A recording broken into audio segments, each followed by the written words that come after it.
New Zealand के बीच जो तीसरा टी20 मैच खेला गया है वो टाई हो गया है। जी हाँ, वो मैच टाई हुआ है और इस बार गेंद या बल्ले से किसी खिलाड़ी के कमाल से मैच टाई नहीं हुआ। टाई होने में सबसे बड़ा रोल रहा बारिश का।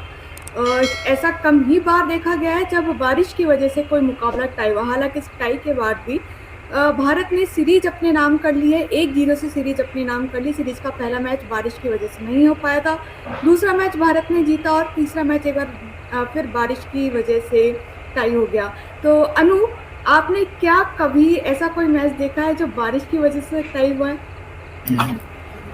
देखिए, इस तरह के मैच तो शायद ही किसी ने देखे होंगे। और मैं आपको बता दूं कि टी20 इंटरनेशनल जो भी टेस्ट प्लेइंग नेशन खेलते हैं उनके साथ तो ये पहली बार हुआ है ऐसा। टी20 में, टी20 इंटरनेशनल में पहली बार इस तरह से देखा गया है कि बारिश की वजह से दोनों ही टीमों का सेम पार स्कोर रहा और फिर डकवर्थ लुइस नियम के हिसाब से ये मैच टाई हो गया और भारत ने सीरीज जीत ली। इससे पहले 2021 में जिब्राल्टर और माल्टा के बीच में जो टी20 टीम मैच हुआ था उनके बीच में भी इस तरह की चीज़ देखी गई थी। दोनों का मैच टाई हो गया था डकवर्थ लुइस में, दोनों बराबर। आप देखेंगे पार स्कोर बराबर था। तो और इसके अलावा वर्ल्ड कप में इस तरह 2003 वर्ल्ड कप में हमने देखा था, वो वनडे वर्ल्ड कप था, साउथ अफ्रीका श्रीलंका के बीच में मुकाबला कुछ इसी तरीके से टाई हुआ था। भारत के साथ दूसरी बार ऐसा वाकया हुआ है वनडे में। 2011 में लॉर्ड्स में इस तरह से हुआ था कि दोनों का सेम डीएलएस पार स्कोर रह गया था और मैच टाई हुआ था। तो आप देखें, बहुत कम इस तरह के मैचेस देखने को मिलते हैं और कुल मिला के आप देखें कि ये सिर्फ और सिर्फ पांचवा मौका है, पूरे क्रिकेट इतिहास में पांचवा मौका है कि डीएलएस की वजह से मैच टाई रह गया हो। तो अपने आप में ही एक अजीबोगरीब मैच हुआ है और भारत ने सीरीज ज़रूर जीत ली है, लेकिन ये मैच पूरा होता तो मज़ा आता किरण। ऐसे बिल्कुल जिस तरह से हार्दिक पांड्या बल्लेबाजी कर रहे थे, उनकी बल्लेबाजी देखकर बहुत मजा आ रहा था। मुकाबले की बात करें तो न्यूजीलैंड ने पहले बल्लेबाजी करते हुए 160 रन बनाए। जवाब में उतरी टीम इंडिया की शुरुआत बेहद खराब रही। ईशान किशन, ऋषभ पंत और आज तो सूर्य कुमार यादव का भी बल्ला नहीं चला। इस संभाली और 9 ओवर तक 4 विकेट पर 75 रन भारत ने बना लिए। बारिश आई, मुकाबला रुका और उसके बाद फिर मुकाबला शुरू ही नहीं हुआ। तो डकवर्थ लुईस के नियम के आधार पर भारत को 9 ओवर में 76 रन का लक्ष्य मिला, जबकि भारत ने 75 रन पहले ही बना लिए थे। इस वजह से मुकाबला टाई हो गया।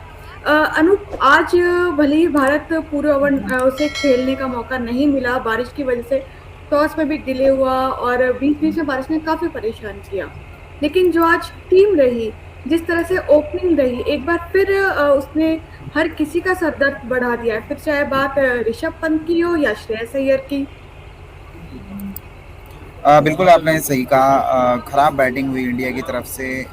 चाहे आप ऋषभ पंत का शॉट सिलेक्शन देखें, ईशान किशन का शॉट सिलेक्शन देखें और आप श्रेयस अय्यर को देखें, एक बार फिर शॉर्ट गेंद पर आउट हुए। सऊदी ने बेहतरीन शॉट बॉल कराया उनको और उन्होंने नीशम को कैच दे दिया स्लिप में। श्रेयस अय्यर की तो बहुत बड़ी कमी हो गई है कि शॉर्ट बॉल के खिलाफ उनको बहुत दिक्कत होती है। सूर्य कुमार यादव ज़रूर आज 13 रन बनाकर आउट हो गए, लेकिन जो शॉट उन्होंने खेला था वो कहीं कुछ ज़्यादा ही उसमें टाइमिंग हो गई, शायद इस वजह से जो है वो गेंद सीधा ग्लेन फिलिप्स के हाथों में चले गई। ओवरऑल ये मैच अगर पूरा होता तो मुझे लगता है कि न्यूजीलैंड की टीम शायद इस मैच में फेवरेट थी। और क्योंकि भारत के 4 विकेट गिर गए थे और दीपक हुड्डा बैटिंग कर रहे थे जिनको प्रॉब्लम हो रही थी बल्लेबाजी करने में। इसके बाद भारत के पास कोई विशेषज्ञ बल्लेबाज नहीं था। भुवनेश्वर कुमार, हर्षल पटेल जैसे 2 खिलाड़ी थे जो जिनकी बल्लेबाजी ज़्यादा आती नहीं है टी20 क्रिकेट में। तो आप देखें न्यूजीलैंड कहीं ना कहीं अनलकी रहा और भारत के साथ लक था जो उसने बिल्कुल 75 रन ही बना रखे थे और उसके 4 विकेट खोए हुए थे, 75 रन ही पार स्कोर निकला। तो कहीं ना कहीं ये जो मैच टाई हुआ है आज, मुझे लगता है भारत की किस्मत उसके साथ थी और इसी के साथ भारत ने लगातार तीसरी टी20 सीरीज जीती है न्यूजीलैंड में। और आपको बताएं, इसी न्यूजीलैंड में भारत ने पिछली बार 5-0 से क्लीन स्वीप किया था इस टीम का। इसके बाद भारत ने घरेलू टी20 सीरीज में न्यूजीलैंड को हराया और अब एक बार फिर भारत 1-0 से जीत गया है। और आपको बताऊं किरण, हम्म। सेना कंट्रीज में एक एक सीजन में 6 अब ओपन भी करा रहे हैं, वहाँ पे भी वो इस तरह के गैर जिम्मेदाराना शॉट खेल रहे हैं। जब जब ईशान किशन आउट हो गए थे और तो उनके पास एक थोड़ा था कि सूर्य कुमार यादव को स्ट्राइक दें, और क्योंकि वो अच्छी फॉर्म है उनकी, आप अपनी इनिंग बिल्ड कर सकते थे, लेकिन ज़बरदस्ती आपने शॉर्ट बॉल पर बड़ा शॉट खेलने की कोशिश की, और एक बार फिर आपका शॉट सिलेक्शन काफ़ी ख़राब रहा, जिस वजह से आपने विकेट गंवाया।